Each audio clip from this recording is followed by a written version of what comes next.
Hi there, my name is Ben Casey, and today we're going to be talking about the military comparison between Greece and Rome. And we only have 15 minutes, and we're going to need to get started. So we're going to start off right off the bat with some similarities and differences. So some similarities shared between Rome and Greece is they both had outstanding warriors. And this might come without saying, but these warriors were absolute freaks of nature. They were just amazing fighters. Both nations used heavy entrance infantry for most of the heavy lifting. And heavy entrance infantry were soldiers like these, where they would go into battle on foot with shields and spears and swords. And that is how they would conquer and divide up land. Both soldiers on each side were prideful, and they had patriotism. They were proud of who they were and who they fought for, and it showed on the battlefield when they fought with much passion. They were powerful and effective. They were absolutely just, like I said, freaks of nature, and they could just mow through land and other soldiers like they were nothing. A couple of differences here. And the biggest one on here, if you take just one thing away from this slide, it would be Spartans fought for individual glory, and that Romans were organized and fought as a team. This is the biggest one between these two. And I can't stress this enough, that this is the huge separator between these two nations, is that the Romans fought together. They used teamwork, where Spartans did not. And this is what made the Romans so much better. The Spartans did receive more fame for their efforts due to the fact that it was all individual, and Spartans had more training. While the Romans had, incredible amounts of training, the Spartans did have more. And equipment was a little bit different. Still on the path of equipment, this is the Spartans' equipment right here in the top right. They used a 6 to 8 foot spear as their primary weapon. That proved very ineffective. It was very flimsy, and it broke very easily. However, this shield off to the right, this shield right here, proved to be the Spartans' best friend. This shield was absolutely so important to Spartans. As defense and for attack, you could bash someone's skull in with this skull or with the shield in no problem. A Spartan would never leave his shield on the battlefield. It was a sign of disrespect, and if you returned home without your shield, you would oftentimes be killed by your own people. Training. The Spartans did receive more training, however, they were not as good as the Romans in battle. Why? It's because of tactics. It's because they did not use tactics. They did not form, they didn't form any formation. They had no tactics, and they didn't strategize. They sprinted into battle and relied on their strength and their fighting ability, which isn't a terrible strategy until it is. And they were behind in technology in the Romans. The Romans, however, primary weapon was a two-edged serrated sword right here, proving much more effective than this long javelin. And their shield was a little bit different. It had a different purpose. This was meant more for marching and fighting together as a unit.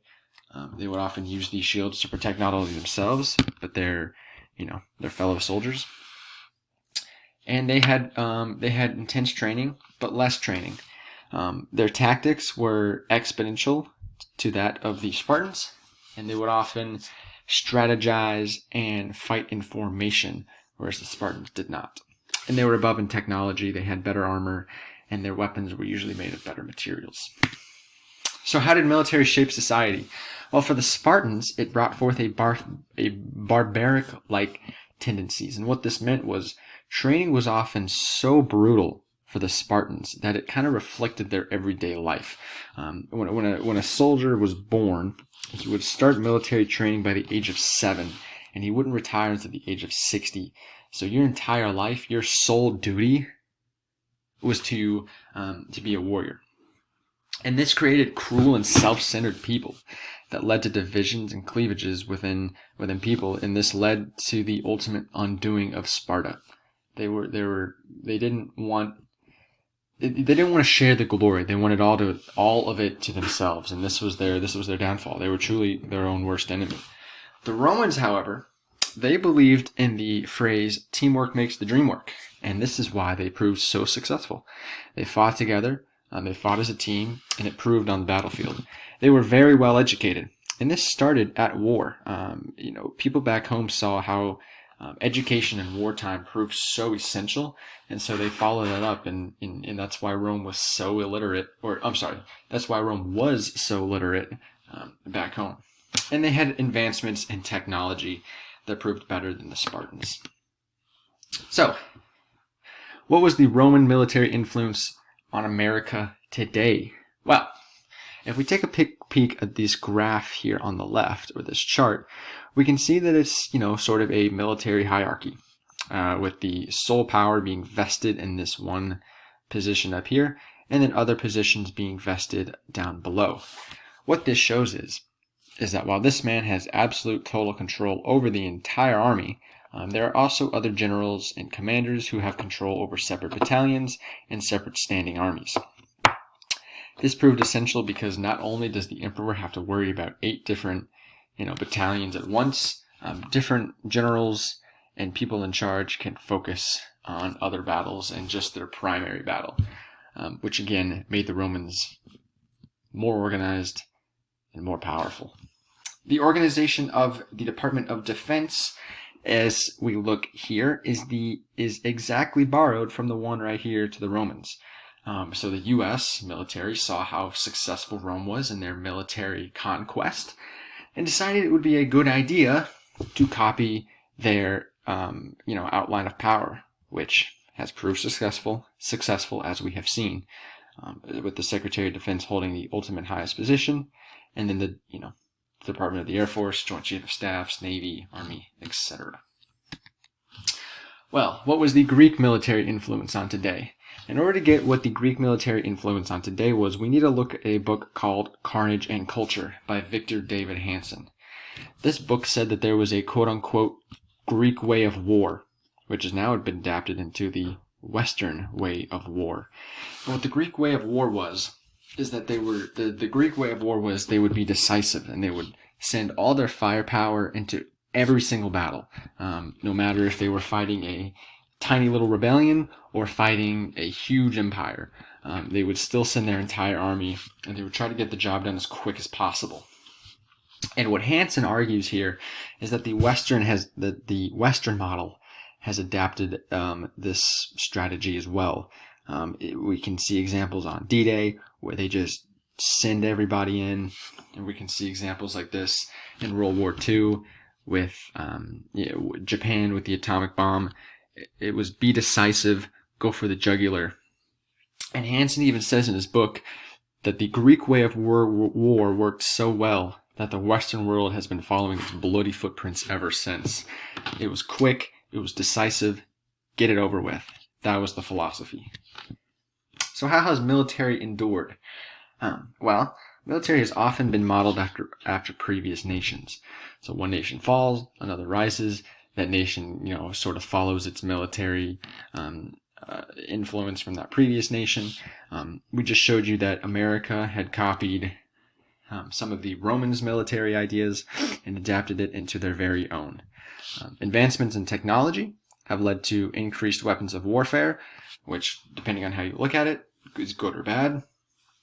And that more and more nations are adapting military forces due to the greater conflicts rising up in the world. And in 2015, the world spent over $1.6 trillion on military, which is an absolutely staggering figure, just because $1.6 trillion meant to kill people and end human life, which, depending on how you look at it, not a great thing. And again, with more conflicts, there's a greater need for military and a greater need for self-defense. So a quick overview of both Greece and Rome. Rome started in 750 BC when a group of villagers formed a city named Rome, and eventually, after 200 years, it became an empire ruled by kings. It's kind of funny that it just grew from a fishing town to just a beast of an empire. And Rome sort of hit its peak when it was ruled by Julius Caesar, and it began its world dominance. Caesar brought forth peace and economic prosperity to Rome. However, other nations did not like Caesar, since he was just so good at what he did. Evil man, but good at what he did. And if we take a look at Greece, in the 8th century, Greece emerged from the ashes of the Massian civilization. And they adopted new languages based off the prior civilization who resided there. And Greek didn't hit their peak until around 500 and 300 BC, when they built over 500 city-states and conquered miles and miles of land. Alexander the Great ruled and expanded Greece's influence as far as India. So when people usually think of Greece, they think of Alexander the Great. And when people think of Rome, they think of Julius Caesar. So why was military so highly sought after? Well, for Rome, it was all about defense. They had lots of natural resources. They weren't well defended for geography, and they were easy to invade. So Rome thought that if they had a strong military presence, they wouldn't be invaded. Well, they did have a strong military presence, and they expanded entirely through military force. They didn't negotiate. They didn't buy any land. When they needed land, they went in, they killed, and they took it. Whereas Greece believed that it was a psychological sense that war was essential to life, that the gains of war were always greater than the losses. They fantasized expansion, revenge, and treasures, and believed that no matter what, war was essential. So why did military rise at this time? Two main reasons that we're going to look at. Number one, the expansion of land to find new resources, build new developments, as well as building new territory and forging new empires. That's exactly what it was. And a stunning army proved to be able to do that. The second way military was so important at this time was defense. It was a way to intimidate other nations to not invade or attack their land. You're clearly not going to go attack the Romans, who have this massive invasion force, where you might go and attack the Mongols, who don't have much of an army. So, in regards to the militaristic aspect that you've chosen, which of the two civilizations has more of an overall influence on America today? So this was an interesting question, because while I was researching, I found that Greece has had a more important impact on the United States government in terms of social and politically. And what this means is that Greek was kind of the first democracy to rise up, and so the United States has copied a lot from Greece in terms of their political structure and their social structure. But when we talk about military, and strictly military, it is the Romans that have had the greater impact, due to the fact that the Romans were the creators of the hierarchical structure that the Department of Defense uses, and they often have the same sort of riot controls. And this is why their shields were different from the Spartans. As you can see, they could protect not only their front, but their backs from arrows and other things. There's also much training that has been implemented from the Romans into the United States' system. So these are the three sources I have used. And while I was going through these sources, I have been thinking about what makes these sources credible. And you have to keep in mind the author. Who wrote it? Are they credible? Do they know what they're talking about? What are their credentials? If they don't have any credentials or they're not credible, you shouldn't take information from it. Especially if you visit a website and it doesn't say who wrote it, that's kind of already a red flag. Audience, who was it written for? Was it written for students? Was it written for a newspaper, the school newspaper? Was it a sixth grader who wrote it for his teacher? You got to know who it was written for. When was it written? Was it out of date? Was it up to date? Was it old? Was it new? Is the information no longer current? And then why was it written? Was it written to educate? Was it written to gain, some sort of, a voice, to advocate, to bring awareness? Was it a persuading piece? Why and what was written are two important contexts to determine whether a source is credible or not. And that is the end of the presentation. Thank you from our Alexander the Great and our Julius Caesar two incredible figures. And so, yep, I hope you learned something.